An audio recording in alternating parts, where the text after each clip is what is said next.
लेकिन मिला किस लिए है?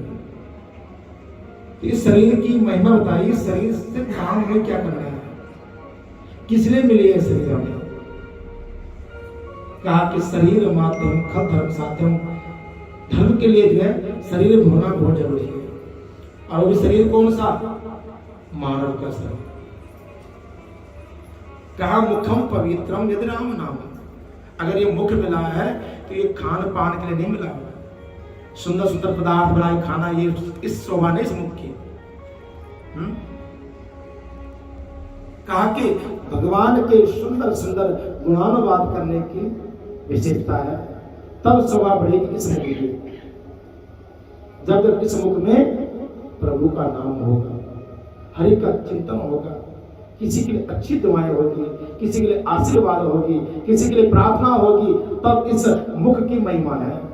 मुखम पवित्रम यदि राम नाम, यदि राम नाम का मंत्र नित्य चल रहा हो इस मुख में। हृदयम पवित्रम यदि ज्ञानशीलम, और हृदय पवित्र कब है? जब इसमें ज्ञान भरा हो। ज्ञान कैसा हो? प्रभु के नाम का ज्ञान भरा हो, सत्य पे राह पे चलने का ज्ञान भरा हो, असत्य के मार्ग को छोड़ने का ज्ञान भरा हो, ऊंच नीच का फर्क जानता हो, वो ज्ञान है। ये नहीं कि सिर्फ अपनी खुशी के लिए जीना, अपने मत के लिए जीना नहीं, क्योंकि प्राणी वही है जो सदैव उदारता हो, जिसके उदार दिल वाला हो, माफ करने की क्षमता हो।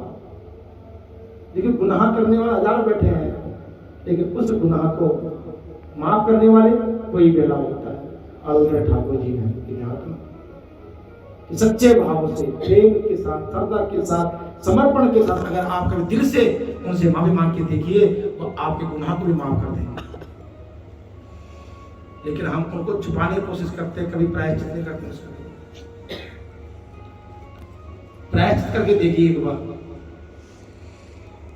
और कहा कि ये जो हाथ थी भगवान ने, इसे कहते कर्म इंद्रिया है ना। हमारी 5 ज्ञान इंद्रिया है और 5 कर्म इंद्रिया है। उन 5 कर्म इंद्रियों में से हाथ भी आते हैं हमारे। कर्म नहीं, हाथ। इन हाथों का काम क्या है? यदि दानशीलम। कहा कि इन हाथों की शोभा तब है जब आप इन हाथों से प्रभु की सेवा कर रहे हो, मंदिर में पोछा लगा रहे हो, गुरु घर के सेवा कर सफाई कर रहे हो, माता पिता के चरण दबा रहे हो, पत्नियां पति की सेवा कर रहे हो, और पति किसकी सेवा कर रहे हो? बोलो, बोलते नहीं हो, है ना। जो एक दूसरे के सम्मान के प्रति ये हाथ उठे, दान के प्रति उठे, धर्म के प्रति उठे, तब है ना हाथों की शोभा। ध्यान रखना, मेरी भी शोभायमान वही होती है जिसका सौभाग्य बड़ा होता है। अब पति से वो झगड़ा हो रहा, कलेश हो रहा, कलेश हो, पता ही अपने पति से बहुत गाली बकती है, और तब सुंदर मित्र के रचा ली है। नींद से हाथ सुंदर नहीं होते, चौड़ा करने से हाथ सुंदर नहीं है। इस हाथ की शोभा जो है दान से है। हर जगह आपका नाम रहेगा, हर जगह भैया उनको बोलिए, वो बड़े दानी बनते हैं। हर बंदा आपका हाथ पड़ेगा कि भैया ये बंदा पीछे नहीं हटने वाला। ठाकुर जी उसी का हाथ पकड़ता है जो भैया कुछ आगे बढ़ने की कोशिश करता हो। ठाकुर जी पहले कहते हैं कि 10 साल में अगर आप 1 कदम बढ़ाते हो तो 10 कदम नहीं बढ़ाता।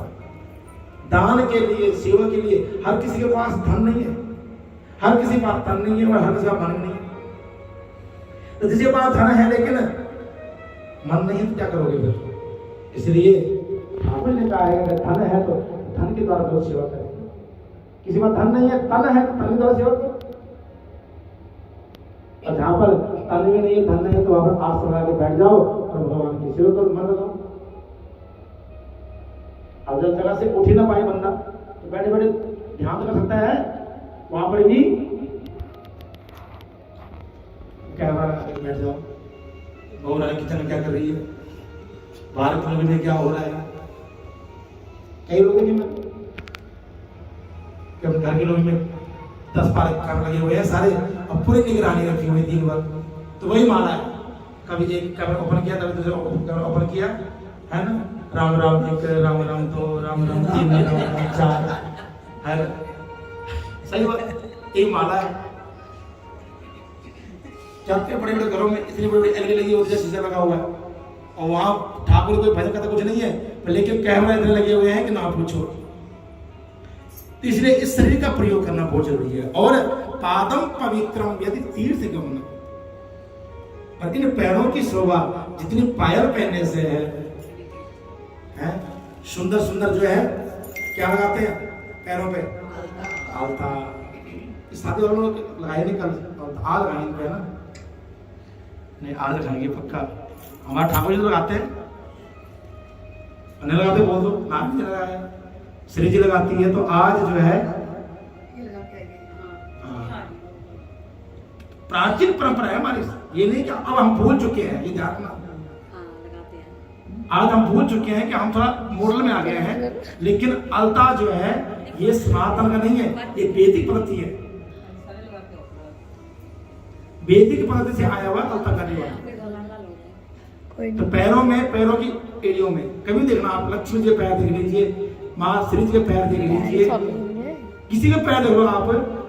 अब राधाष्टमी में आप चरण दर्शन कराओ जी हमें, देखो श्री जी के पैर देखो लाल नीचे से, किसी के पैर फटे हुए वो भी नहीं दिखते, बोलो राधे राधे, है ना। और जब बहन नृत्य करती है तो उनके पैर जो लाल होते हैं ना, साक्षात भगवती के पैर दिखते हैं।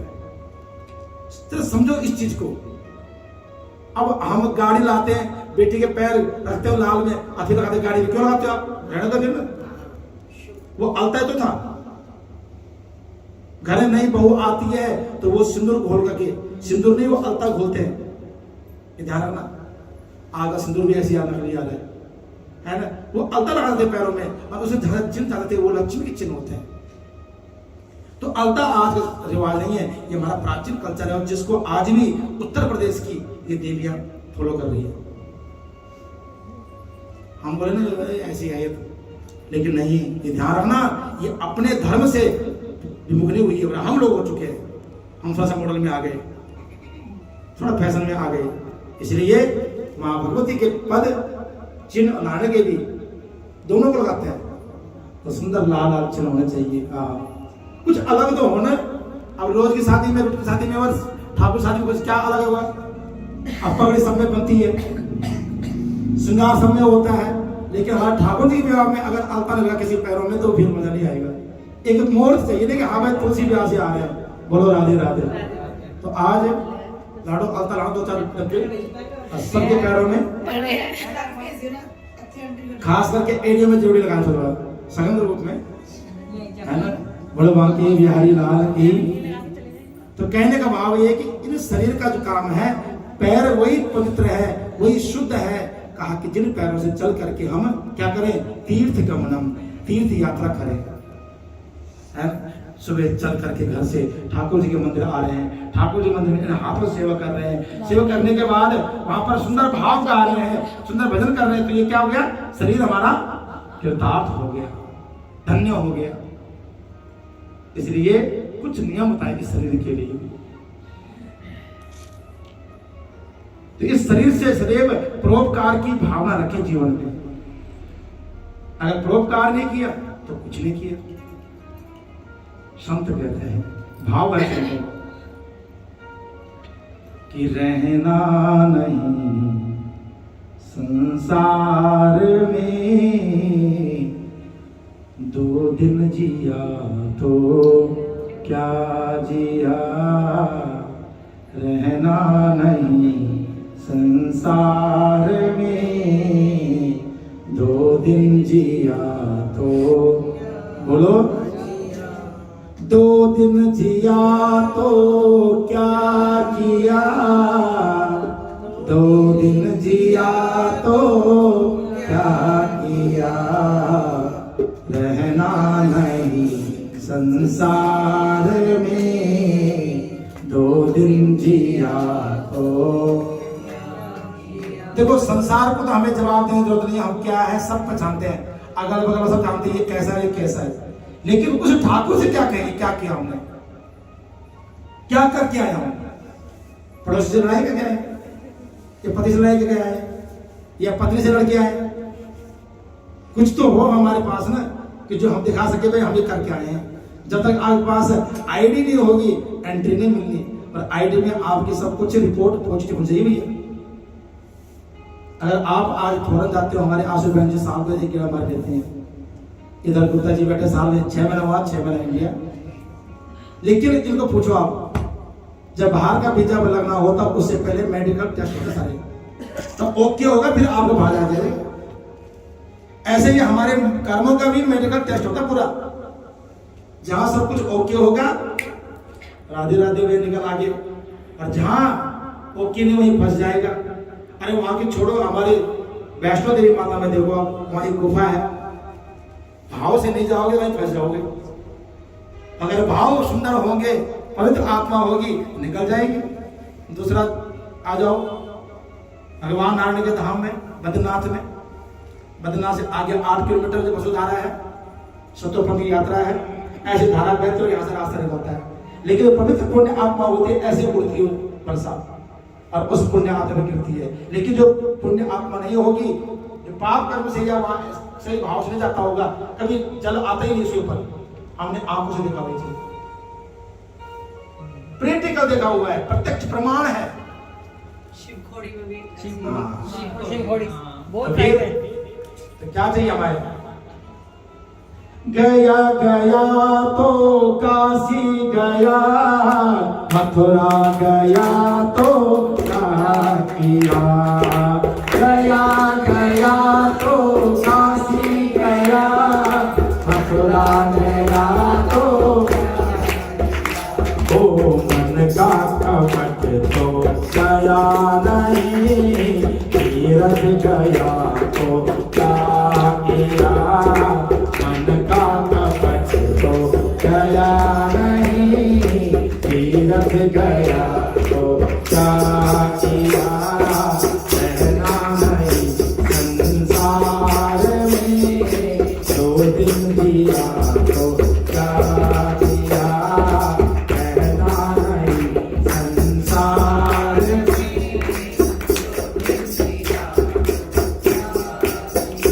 ओ दान दिया तो क्या दिया, दान दिया तो क्या दिया। दान दिया प्रेम भाव से,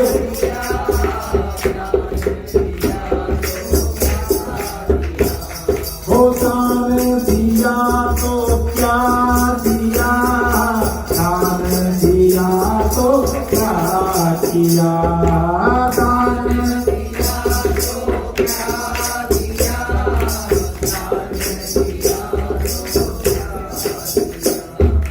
कई लोग होते हैं दान देते हैं, लेकिन मैं कई बार कहता हूँ और मुझे हंसी भी आती है, हम लोग दान देते लेकिन बड़ी बड़ी सेल्फी लिखवाते हैं। भैया हमारे इस पत्थर पे नाम लिख देना जी। हम हरिद्वार की भी याद आती है, इस आश्रम में हम रहते थे ना, नीचे सोते थे लेकिन ऊपर पंखा टंगा होता था। कुछ ना केवल श्रीमती स्वर्गीय इसके आद में एक पंखा दिया गया। बेटा घर में एसी में सो रहा है, लेकिन माँ वहां उस गर्म पंखे में घूम रही, रात दिन बेचारी। हमें देख देख रात के बाद तो खुद ही लाइट चली आती थी, देखते ये स्वर्गीय कौन है, तो उसी को देख देख हमें नींद भी नहीं आती थी। बोलो राधे राधे। ऐसे दान मत करना कभी भी। दान कहा कि दाहिने हाथ से दो और बाएं हाथ से कभी पता ना चले। जितना दान हो गुप्त हो उतना बढ़िया है। दान दिया तो क्या दिया, दान दिया तो क्या दिया। दान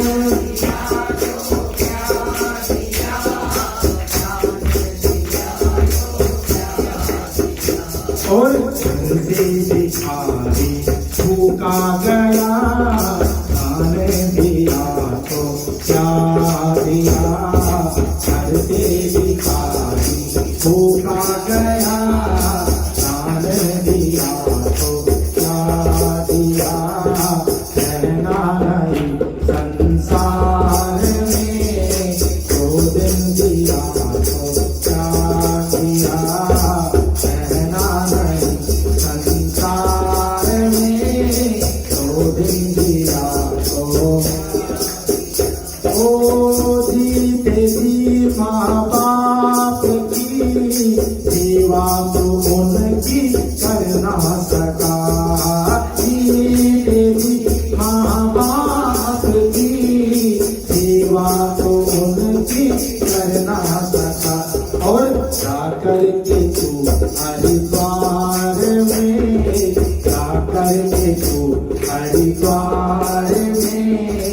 अर्पण किया तो क्या किया, क्या कर देखो हरिद्वार में, अर्पण किया तो क्या किया, रहना नहीं संसार में, 2 दिन दिया तो क्या दिया, 2 दिन दिया तो क्या दिया, 2 दिन दिया तो क्या किया, 2 दिन पूछिए अपने आप से, आत्मा से बताइए भाव से।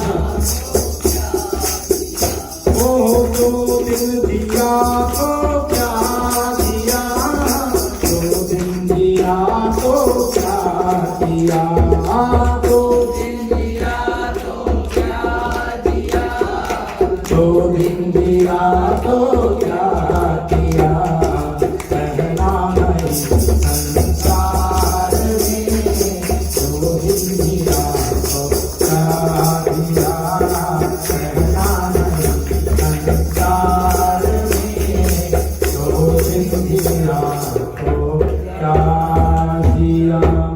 ये सुंदर हुआ।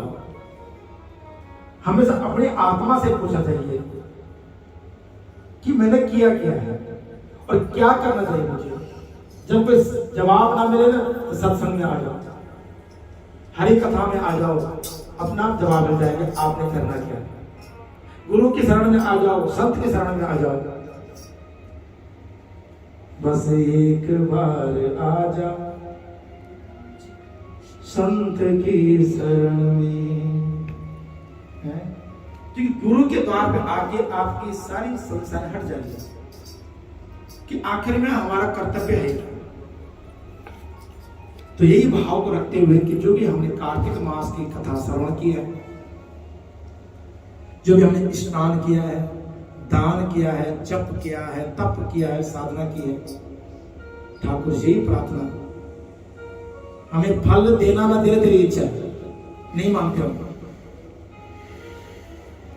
लेकिन इस कर्म से कभी हमें वंचित मत करना, बस ये मांगो।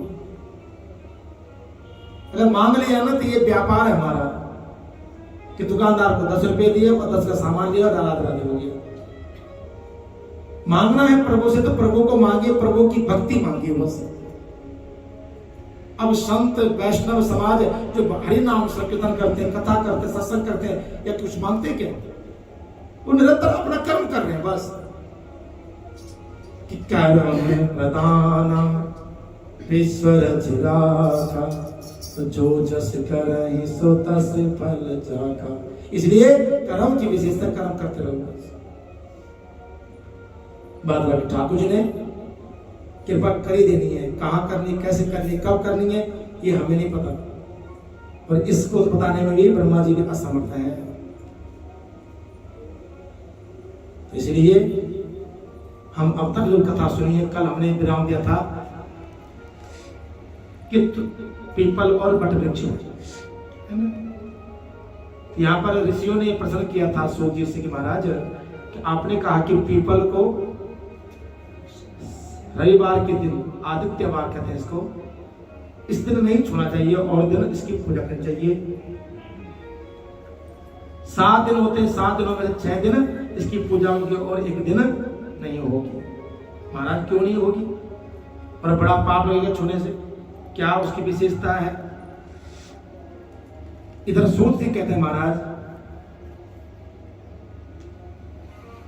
कि समुद्र मथनाद्यापि रत्नायापि सुरोतमा श्रियं चाकोस्पृहन्ति सां विष्णवे प्रकाशुराः। समुद्री कथा सब सुनिए, समुद्र मंथन की 14 रत्न निकले समुद्र मंथन से, उनमें से लक्ष्मी जी भी निकली। माँ लक्ष्मी ने 12 माला डाल दी भगवान नारायण गले में, लेकिन विवाह होने से पहले ही लक्ष्मी जी ने कहा महाराज सुनिए, मैं तुमसे विवाह तो कर लूंगी, लेकिन मेरी एक ज्येष्ठा बहन भी है, जेठ। और हमारे सनातन में, हमारे वैदिक में ये रिवाज है कि जब तक बड़ी बहन या बड़ा भाई अविवाहिता हो, छोटा भाई शादी पक्की बात। आज तो कर रहे हैं, लड़की दिखी नहीं और तुरंत घर में लाके बहू मम्मी मैंने शादी कर दी। अब बड़ा भाई देखता रह गया बेचारा, कई कैसे केस ऐसे हो गए, लेकिन नहीं, एक सिस्टम है उसका भी। तो कहा कि पहले मेरी जेठ बहन है उसको विवाह कर दीजिए, उसके बाद मैं आपसे विवाह चाहूंगी। तो भगवान विष्णु ने जो है ज्येष्ठा को उठाया और वहां से उनको एक उतालक नाम के मुनि ऋषि थे, उनके यहाँ छोड़ दिया और उनसे कहा महाराज ये आज से आपकी पत्नी है और भगवान नारायण का कहना है तो कोई मना नहीं कर सकता है। संत चाहे वैष्णव जो मर्जी, उनको पता है भैया भगवान ने कहा है तो कुछ कुछ अच्छा ही होगा, है ना। क्योंकि हम जो पसंद करते हैं ना वो कभी भी हमारे लिए अच्छा नहीं होता, ध्यान रखना। जो ठाकुर जी ने हमारे लिए पसंद किया होगा वो हमेशा हमारे लिए कल्याणकारी होगा। अब जितने भी यहाँ पर हमारे माताएं बहनें बैठी हैं, भाई बैठे, ये बताओ कि जो भी हमने आज तक पसंद किया है, खास दूल्हा हमारी पसंद का ही बताओ। पहले पसंद तो घर वाले करते दूल्हे को, अब दुल्हन को भी घर वालों देख ली, चलो भाई शादी कर दो। अब तो लड़के लड़के देख रहे हैं, डेट पे जा रहे हैं, खाना पीना खा रहे हैं, कैंडल लाइट डिनर हो रहा है, बहुत कुछ हो रहा है, लेकिन पहले कोई सिस्टम नहीं था। फिर भी ये ध्यान रखना कि जिसके साथ नहीं पटनी होगी तो नहीं पटेगी, 1 महीने में तलाक।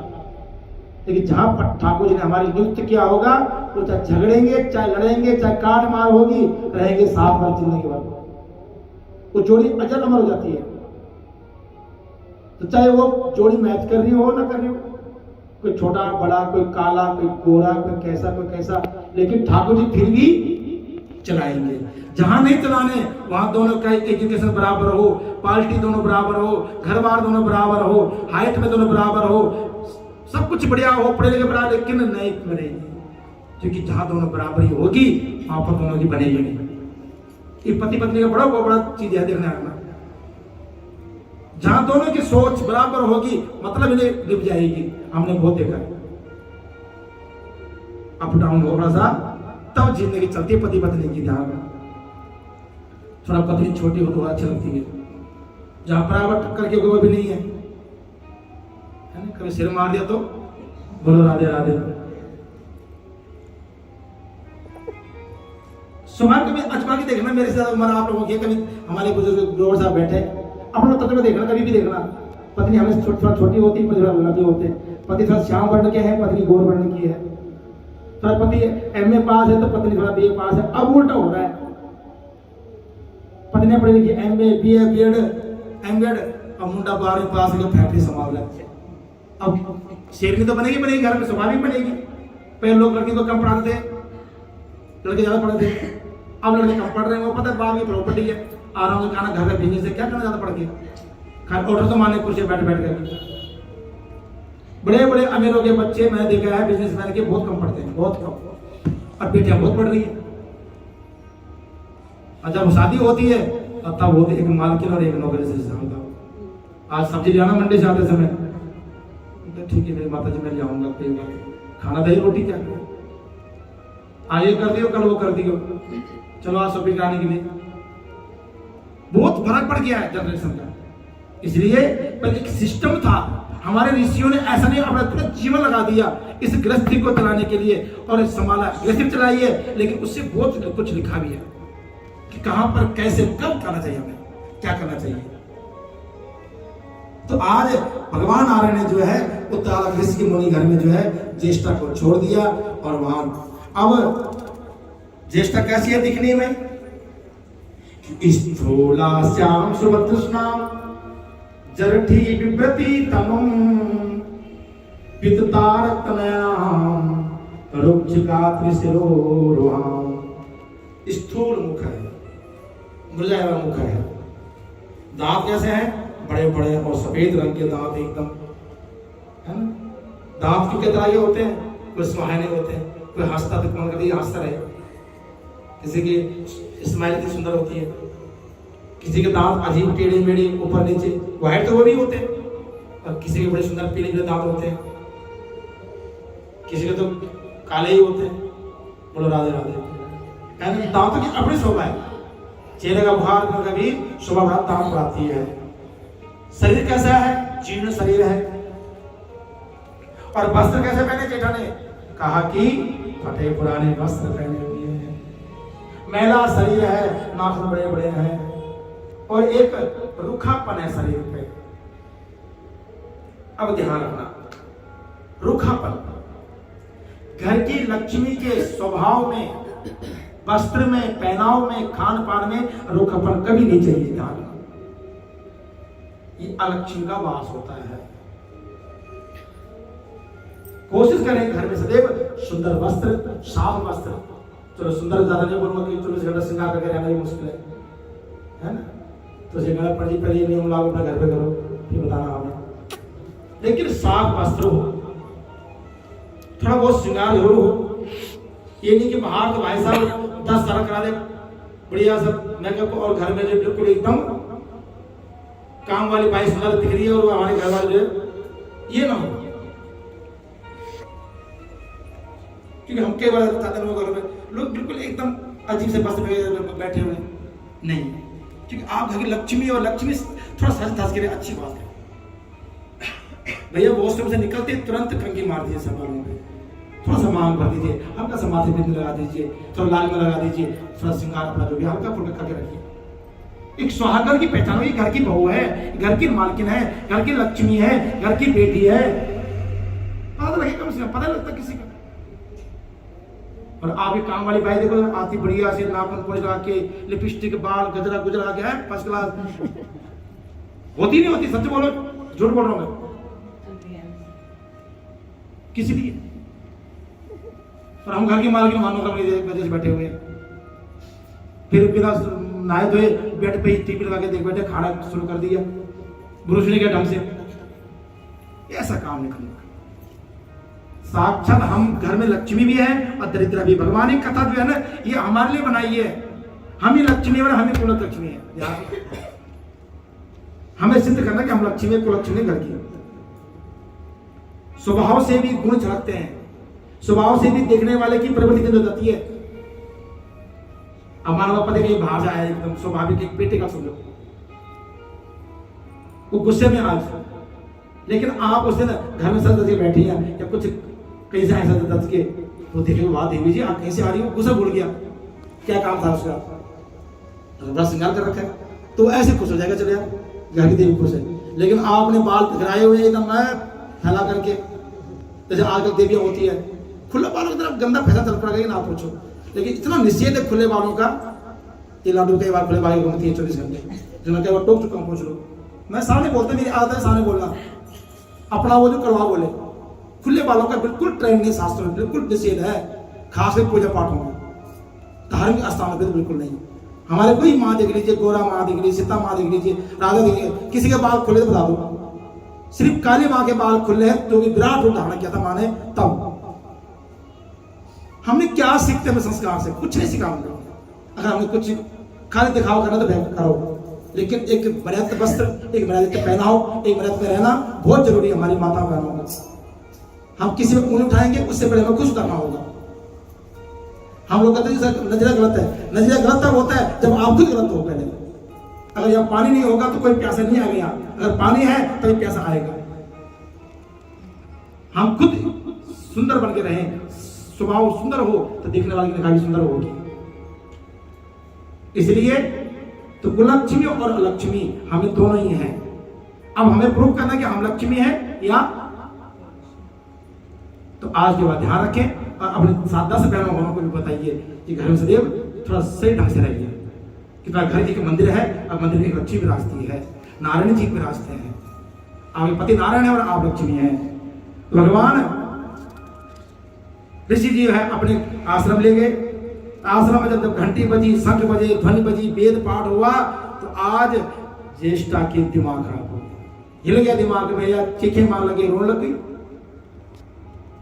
क्योंकि उसको ये चीज पसंद नहीं है। तो दादा ऋषि बोले, देवी क्या हो गया? अरे क्यों रो रही हो? अरे अभी अभी तो तुम्हें मैं आश्रम ले आया हूं, तुम्हारी सुखता के लिए मैं ये सब कुछ कर रहा हूं। कहा महाराज मुझे ये पसंद नहीं है। अच्छा, कहा क्या पसंद तुम्हें? तो सुनिए कि परस्परानुरागेण दाम्पत्यायत्र वर्तयेत् पितृदेवाचनम यत्रा नवेवा वसाम्यहम्। हे ऋषि, मुझे ऐसी जगह पसंद है जहां पर पति पत्नी रात दिन लड़ते हो। देखो, दाम्पत्य यत्र वर्तते, आपस में एक दूसरे को बरतते हो, दाम्पत्य जीवन होता है। इसलिए जहां में अभी झगड़ा खुला चित्रम एंट्री कर देती है। अब तब जो होगी ना हाथापाई, उसकी वीडियो वायरल होती है, ठीक है ना। कहा कि जहां पर पितृ और देवताओं का पूजन ना होता हो, जहां लोग उधम करने वाले हो, झगड़ा करने वाले, नीति में चतुर हो, मधुर बोलने वाले ना हो, कड़वा बोलने वाले हो, गलत अनाप शनाप बोलने वाले हो, गुरु पूजा करने वाले ना हो, जिस घर में रात दिन स्त्री पुरुष कलह करते हो, जहां पर अभ्यागत निराश हो जाते हो, अतिथि निराश हो जाते हो, ब्राह्मण संत निराश होते हो, जहां पर वृद्ध मनुष्यों और सज्जनों का अपमान होता हो। और आजकल क्या हो रहा है, ये तो हो रहा है। कुछ घर है कि नहीं चुने जहां पर सब कुछ ठीक चल रहा है, तो बड़ों का अपमान हो रहा है, बच्चे बड़ों की बात नहीं मानते, लड़ाई हो रहे हैं, झगड़े हो रहे हैं, बेटा पिता में विवाद हो रहा है, पति पति झगड़ा हो रहा है। धन तो बहुत कमा रहे हैं, लेकिन वो धन लक्ष्मी नहीं, वो कुलक्ष्मी वाला धन है। वो उल्लू पे सवार हो जाएगी लक्ष्मी, जो हमारी बुद्धि बैठ करके घुमा रही हमको। इसलिए कथा में आने का फायदा तब है जब इन नियमों को आप फॉलो करोगे, है ना। नींद खराब करके फायदा कुछ नहीं है, लेकिन ठाकुर जी की कृपा से जो है आप कथा में आए हैं, इन छोटे छोटे नियमों को जरूर पालन करिए अपने घर में। अगर पति 2 शब्द बोले हैं, 4 बोले, तो कोशिश करें उसको तोल करके अजमा करके एक शब्द जवाब देना, लेकिन वो इस तरह से देना कि दोबारा कलेश ना हो। ये जब उनका मूड शांत हो कि देखो आप फालतू गुस्सा कर रहे थे, ये बात ऐसी नहीं ऐसी हुई थी। जो गुस्सा में आदत सुनता नहीं किसी की, कभी देवी जी गुस्सा में हो तो उस टाइम भाई साहब उठाओ स्कूटर जाओ रास्ते में, बोलो राधे राधे कि मैं तुम्हारे लिए कुछ लाता खाने के लिए। तो किसे बढ़ाएगी, किसे हला करेगी? जब आमने सामने पार्टी होगी तब तो होगी गोलाबारी, होगी नहीं होगी, सही बात है कि नहीं? ठीक है, अपना तो वही सूत्र है भैया, असल को ये सुधाते साथ ही दिन जब फेरे पड़ते हैं हम सबको यही बोलते हैं कि घर में शांति रखनी है तो 2 में से एक को चुप होना ही पड़ेगा बस। क्योंकि पति पत्नी खट्टा मीठा रिश्ता है, ये झगड़ते ही बहुत है, करते ही बहुत है, मरते ही बहुत है, लेकिन साथ रहना भी छोड़ते हैं, रहना भी साथ ही है। इसलिए कल्टी मार जाओ और राधे राधे कर जाओ। कहा कि जहां पर दुराचार हो, जहां सदा गोवध होता हो, मदिरापान होता हो, ब्रह्म हत्या होती हो, इन जगहों मेरा वास होता है। उद्गालक ऋषि कहते देवी बहुत बढ़िया, बहुत सुंदर, ऐसा करता हूं कि मेरे से तो तुम्हारी बस की संभलना मुश्किल है, तो मैं तुम्हारे लिए ऐसा घर ढूंढता हूं जिसके अंदर सब ये गुण हो। और कहा कि जब तक मैं नहीं आता हूं तब तक तुम इस पीपल के वृक्ष के नीचे बैठो। ये पीपल वृक्ष क्या होती है? ठंडी छांव बहुत होती है, ऑक्सीजन 24 घंटे देता है ना। तो ऑक्सीजन मिलता रहेगा तो मरने का चांस रहता है, वो भूखा रहेगा नहीं। तो बैठो, मैं आ रहा हूं, और चले गए वहां से अपने आश्रम से, और तुम्हारा लौट कर वापस नहीं आए। बोलो राधे राधे। जब पति ज्यादा कलेश करेगी ना, जहाँ झगड़ा होगा घर में, तो 2 में से एक बंदा घर छोड़ भागे जाएगा, स्वाभाविक है, क्योंकि बर्दाश्त की कोई लिमिट होती है ना। बंदा सहन उठा करता कहने लायक है। तो उद्योग से देखा कि सामता बहुत मुश्किल है, इसे मुझे अपनी ही कुटिया छोड़नी पड़ेगी। और उन्होंने वहीं पर पीपल का वृक्ष था तो बिठा दिया, वहां चल पड़े। जब बहुत समय बीत गया, ज्येष्ठा रोने लगी जोर से, और इधर भगवान नारायण जैसे विवाह हुआ, विवाह के बाद भगवान ने जैसे आलिंगन करना चाहा लक्ष्मी को, तब तक रोने की आवाज आ गई। लक्ष्मी ने रोक दिया, महाराज रुको। अरे क्या हुआ? मेरी बहन रो रही है, क्या करना है? कहा उसका कुछ चिल्ला के आओ, पहले अपनी परिस्थितियों से खुश नहीं है, चले भगवान नारायण जी लक्ष्मी के पास। कहा क्या दिक्कत है, क्या परेशानी है, सारा हाल चाल पूछा। तो भगवान विष्णु ने आज उनको वरदान दे दिया कि अस्वस्था मूलमाश्रित्या सदा लक्ष्मी स्थिरा भवे। हे ज्येष्ठा, आज से तुम इस पीपल के नीचे ही वास करोगे। अब सुनो। और कहा कि जो सोम, मंगल, बुध, वीर, शुक्र और शनि, इन दिनों में इस पीपल पे, क्योंकि पीपल साक्षात मैं हूं, तुम दोनों बहनों का भरण मैं करूंगा। भगवान नारायण कितने उदार है।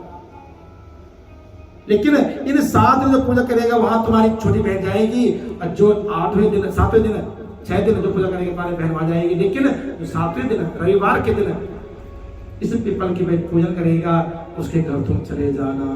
बोले बाकी बिहारी लाल की जय। अब आजकल लोग सुनकर इतने टोटके उपाय करते हैं लाल किताब के हैं।